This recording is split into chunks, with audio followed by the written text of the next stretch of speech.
ಕೃಷ್ಣಾ ನದಿಯಲ್ಲಿ ಕ್ಷಣ ಕ್ಷಣಕ್ಕೂ ನೀರಿನ ಮಟ್ಟ ಏರಿಕೆಯಾಗ್ತಾ ಇದೆ. ರಾಯಚೂರಿನ ಲಿಂಗಸಗೂರು ತಾಲೂಕಿನ ಶೀಲಹಳ್ಳಿ ಸೇತುವೆ ಮುಳುಗಡೆಯಾಗಿದೆ.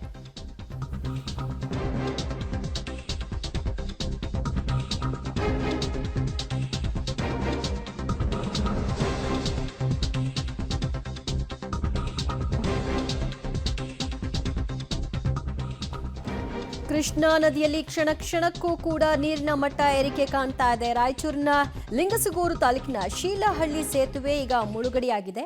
ನಾರಾಯಣಪುರ ಡ್ಯಾಂನಿಂದ ಕೃಷ್ಣಾ ನದಿಗೆ 1.43 ಲಕ್ಷ ಕ್ಯೂಸೆಕ್ ನೀರನ್ನ ಹೊರಕ್ಕೆ ಬಿಟ್ಟಿದ್ದಾರೆ. ಅಪಾರ ಪ್ರಮಾಣದ ನೀರನ್ನ ರಿಲೀಸ್ ಮಾಡಿರೋದ್ರಿಂದ ಕೃಷ್ಣಾ ನದಿಯಲ್ಲಿ ಪ್ರವಾಹ ಭೀತಿ ಮನೆ ಮಾಡಿದೆ.